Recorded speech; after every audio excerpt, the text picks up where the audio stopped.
I'm your host, Rhiannon Trail, and this is Junior ECTV, a show that gives Canadian teens a serious platform to discuss important issues of the day.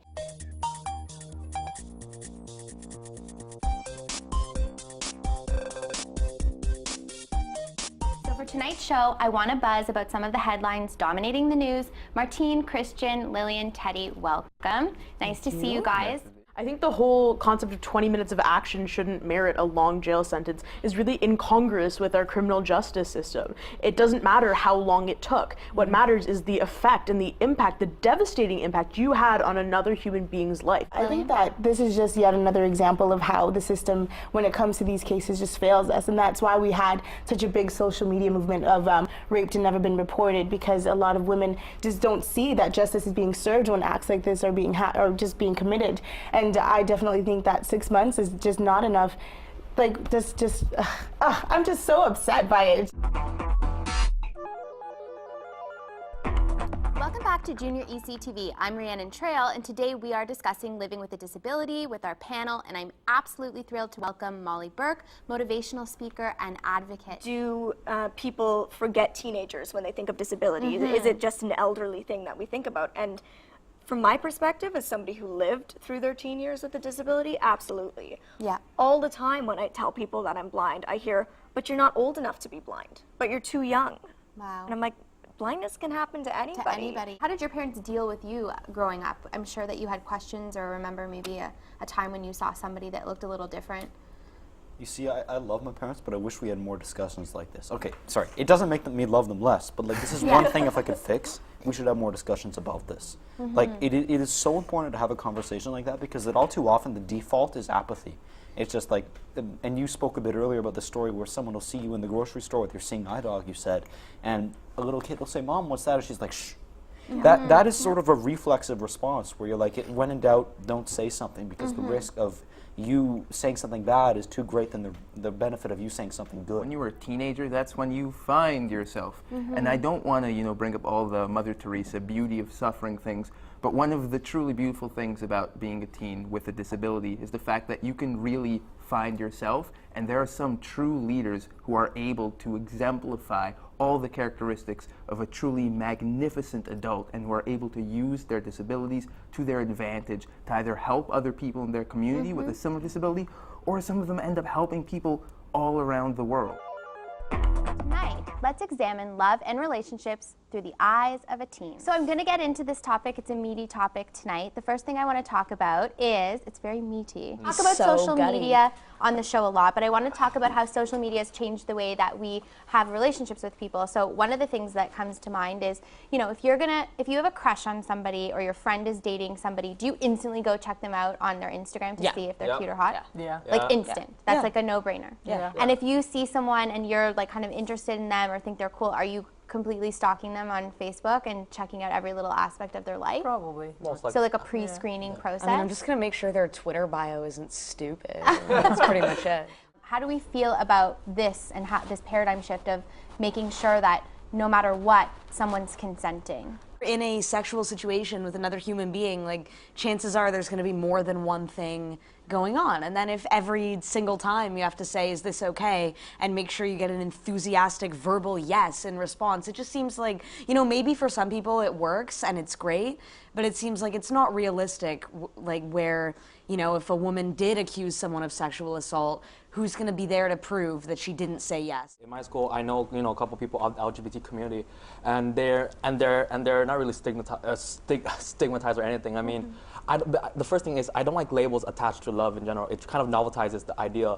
I mean, when people ask me about my sexuality, I say bisexual because it's easier to just say it like that than to go in a deep conversation about why a label does not define who I love.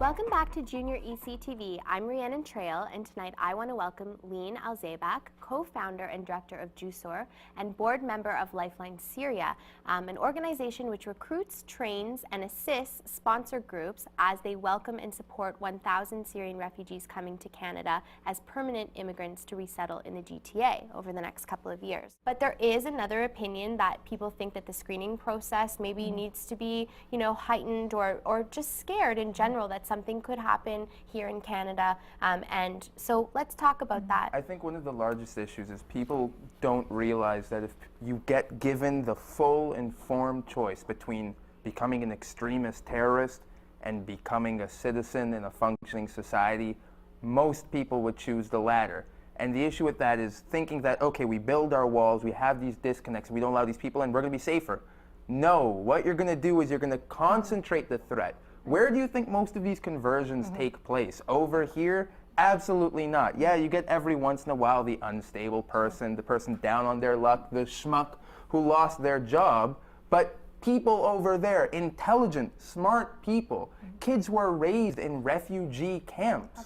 These are the people who are disenfranchised, who feel so disconnected, and then they don't only want to act out, they form these vendettas based on their growth against specific sources.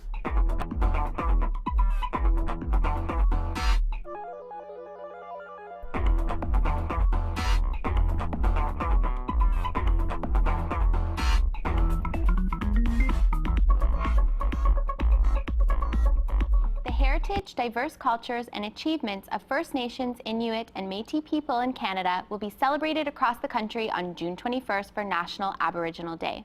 An important part of the Indigenous story is the people's historic relationship with the government. And on this episode, we'll discuss the importance of acknowledging our country's entire history. And I also think it doesn't have to always be a backwards-looking issue, because those acts, the cultural genocide that was perpetrated, still resonates today.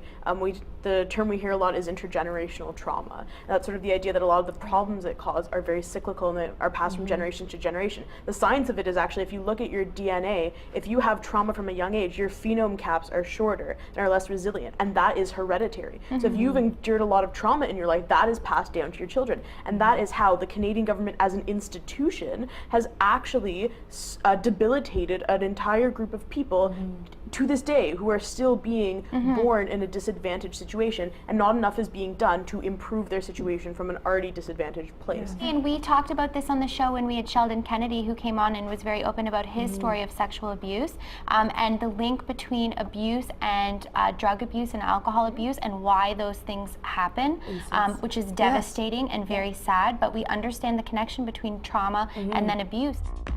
I learned a lot tonight. I think that love hasn't really changed much since I was a teenager. I think teenagers are finding love. I think that they're falling in love. I think they're having romantic relationships, and I think that that's fine. I think that there's certain things that you need to learn at a young age, and you know, we work through life through trial and error. So I think it was an amazing discussion tonight. I feel like I say this every time, but this show makes me really proud. It's so amazing to see young people so committed to understanding the issues that are happening, to being Canadians that are informed. I think that, again, it spells that we have a very bright future ahead of us with these young people that are going to be leading our nation one day. Thanks for joining us tonight, and catch us next time on Junior ECTV. Bye for now.